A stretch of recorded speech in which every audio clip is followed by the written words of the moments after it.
기도의 자리에 나오신 여러분 모두에게 하나님의 크신 은혜복이 넘치기를 축복합니다. 오늘부터 스가랴서는 14장으로 되어 있습니다. 어제 말씀드린 것처럼 학개와 스가랴는 동시대의 선지자였는데 학개가 2달 더 빨리 시작했다. 스가랴는 2달 늦게 시작했다.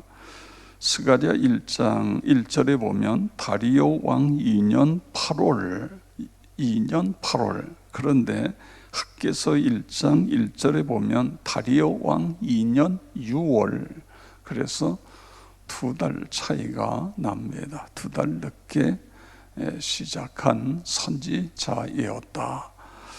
그렇게 말씀을 드렸습니다. 이 학개는 4개월 동안 성경에 나타난 시간은 4개월 동안 선지자의 역할을 했는데 이 스가랴는 2년 동안 선지자의 역할을 감당했습니다. 스가랴 전체를 4부분으로 나눌 수 있습니다. 1절에서 6절에 보면 이 부분은 서론 부분입니다. 불순종하여 징벌받은 조상과 같은 죄를 피하고 하나님께로 돌아오라. 하나님의 말씀에 귀를 기울이라. 이런 말씀을 하고 있습니다. 3절 4절을 여러분 다시 보시기 바랍니다. 그러므로 너는 그들에게 말하기를 만군의 여호와께서 이처럼 이르시되 너희는 내게로 돌아오라. 만군의 여호와의 말이니라. 그리하면 내가 너희에게로 돌아가리라. 만군의 여호와의 말이니라. 4절 너희 조상들을 본받지 말라. 옛적 선지자들이 그들에게 외쳐 이르되 만군의 여호와께서 이같이 말씀하시기를 너희가 악한 길 악한 행위를 떠나서 돌아오라 하셨다 하나 그들이 듣지 아니하고 내게 귀를 기울이지 아니하였음이니라. 여호와의 말이니라. 결국 그 선조들이 하나님께 돌아오지 아니함으로 유다가 망하게 되고 바벨론에 70여 년 포로로 끌려가서 고통의 세월을 당하고 그리고 지금 이 사람들은 예루살렘으로 돌아왔습니다. 포로 70년이 끝나고 1차 귀환 스가랴도 그 가운데 한 명 같이 돌아온 것으로 그렇게 이해되어집니다. 근데 하나님께서 스가랴에게 너희 조상들은 내게로 돌아오지 않았지만 너희는 내게로 돌아오라. 그럼 나도 너희에게로 가겠다. 이런 말씀입니다. 여러분, 하나님께 돌아가는 건 어떻게 하는 것인가? 이런 질문을 한번 스스로 해보시기 바랍니다. 하나님께 돌아간다. 하나님 나 돌아갑니다. 그래서 하나님께 돌아가는 거 아니잖아요. 하나님께 돌아가기 위해서는 첫째는 우리의 귀가 열려야 됩니다. 듣는 귀가 하나님의 음성을 들을 수 있어야 깨닫게 되고 깨닫게 돼야 내 마음이 내 중심이 하나님께 돌아가는 것입니다. 아무리 예배를 1000번 만번 드려도 귀가 닫혀 있으면 예배를 통해서 주시는 말씀을 들을 수 없는 거예요. 그래서 우리는 하나님 앞에 엎드려 기도할 때마다 하나님의 음성을 들을 수 있는 귀가 열려지게 해 주시옵소서. 할렐루야. 그렇습니다. 로마서 1장 17절에 믿음은 들음에서 나 들음은 그리스도의 말씀으로 말미암아 하나님의 말씀을 들어야 믿음이 생긴다. 그거예요. 하나님께 돌아가는 것은 하나님의 말씀을 듣는 것부터 시작이 되어지는 것입니다.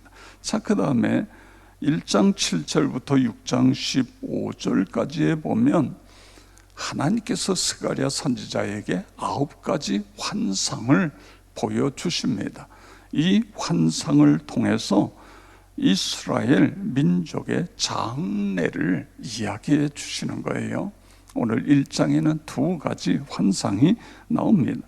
그 다음에 7장 1절부터 8장 23절까지 보면 형식적인 예배보다는 순종을 내가 기뻐한다. 순종을 기뻐한다. 그 다음에 9장 1절부터 14장 마지막까지 보면 미래에 대한 경고에 대한 말씀인 것입니다. 스가랴 전체를 통해서 하나님이 말씀하시려고 하는 핵심 포인트는 결국은 무너진 성전을 재건함. 이 다리오 왕 때에 다시 성전이 16년 성전을 짓다가 2년 짓다가 16년 동안 멈추었습니다. 그리고 다시 시작이 되는 거예요.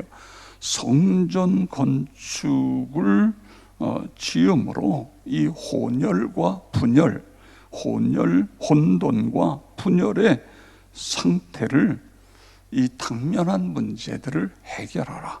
그러니까 성전 중심의 신앙을 통해서 지금 이스라엘 백성들이 포로에서 귀환해 왔는데, 그 땅에는 포로 귀한 사람만 있는 게 아니에요.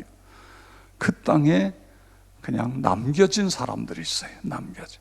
바벨론이 포로를 끌려갈 때 똑똑한 사람들, 귀족, 왕족 이런 사람들은 다 포로로 끌어갔어요.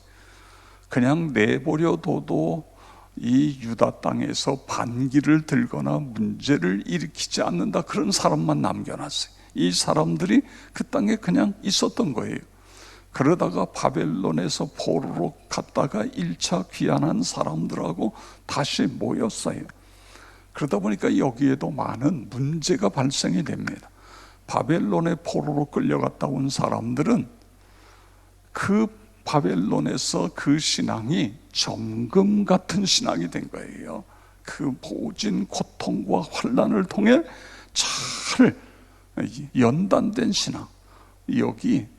여기에 땅에 있는 사람들은 옛날이나 지금이나 별 차이 없는 갖가지 문제가 있어요. 이 문제들을 성전 건축을 통해서 이 문제들을 해결해야 된다. 이것이 이제 이 스가랴 전체의 내용, 중요한 주제인 것입니다.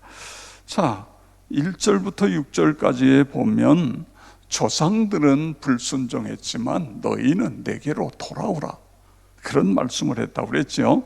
그 다음에 7절부터 마지막까지 보면 두 개의 그 환상 9가지 중에 2개가 나오는데, 7절부터 17절에 보면 화석류 나무 사이에 선 말 탄 자의 환상에, 말을 탄 자가 있는데 그 말 탄 자의 뒤에 보니까 거기에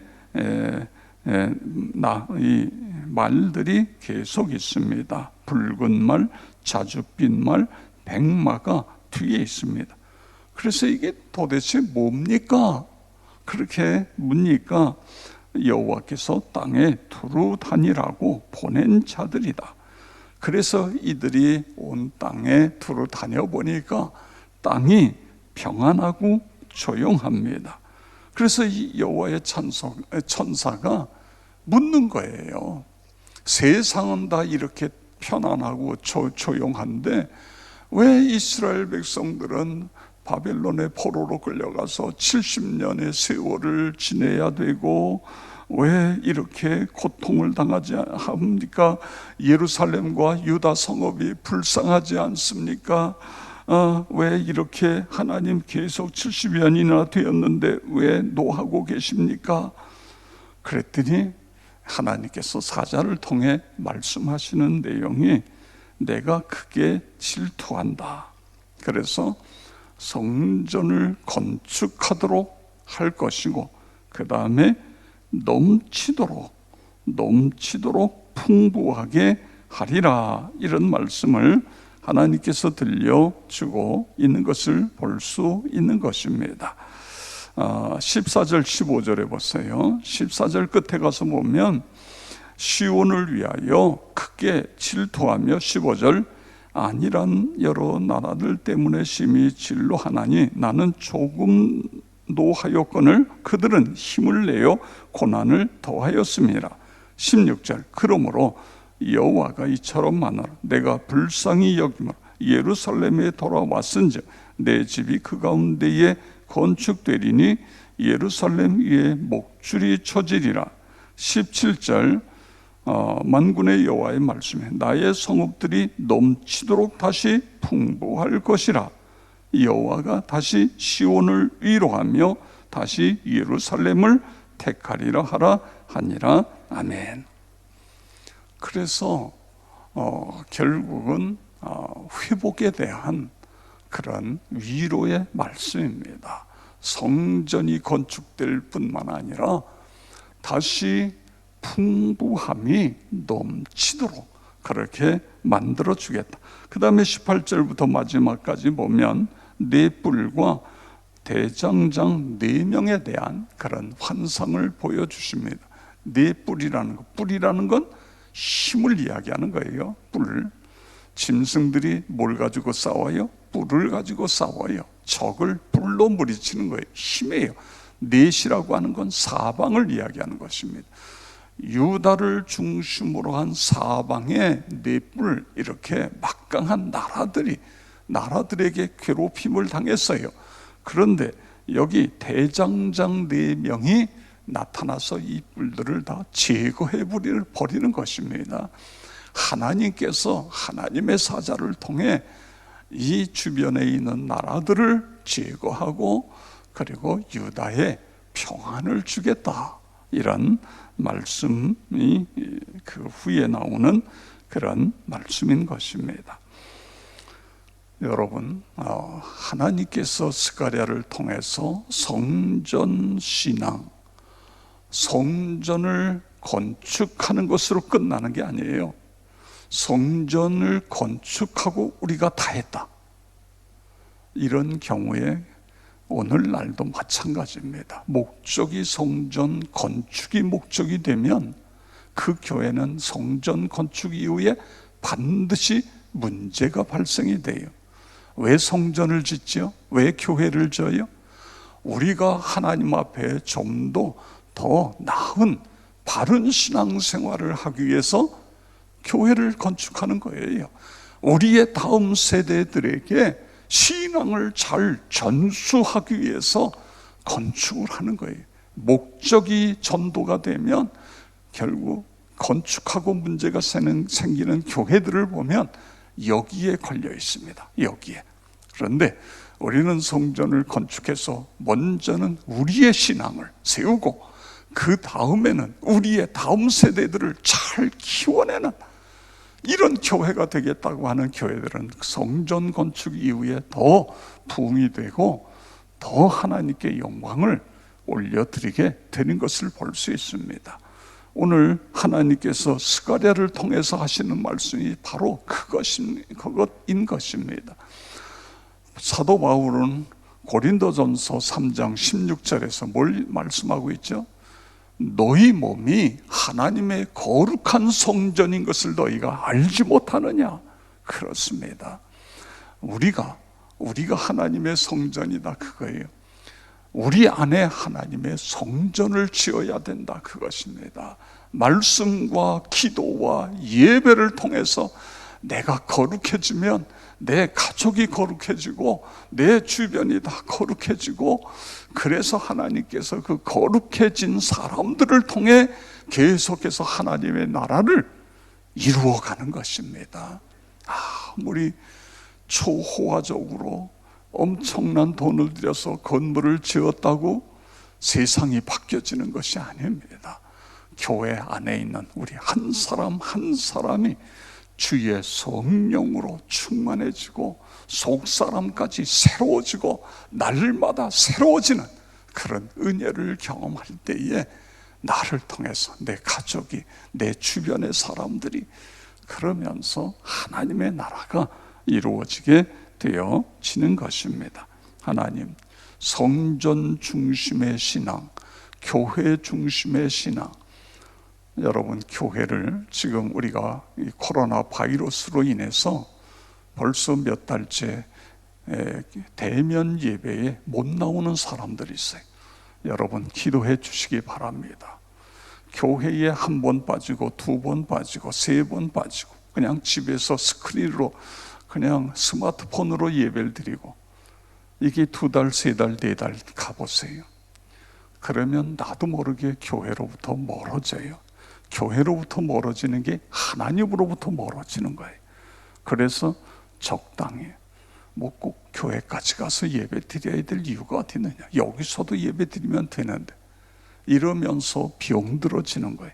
이게 지금 한국 교회가 심각한 문제인 것입니다. 지난 주일날 출석률도 우리가 코로나 이전의 출석률의 약 60%, 40%는 교회를 어린이까지 포함하면 더 많은 식구들이 교회에 안 나오고 있어요. 못 나오고 있어요. 그런데 여러분 교회 나와도 문제가 없잖아요. 우리는 새벽에도 매일 나오잖아요. 그런데도 이게 자꾸만 핑계가 될 수 있는 것입니다. 이걸 위해서 우리가 기도해야 돼요.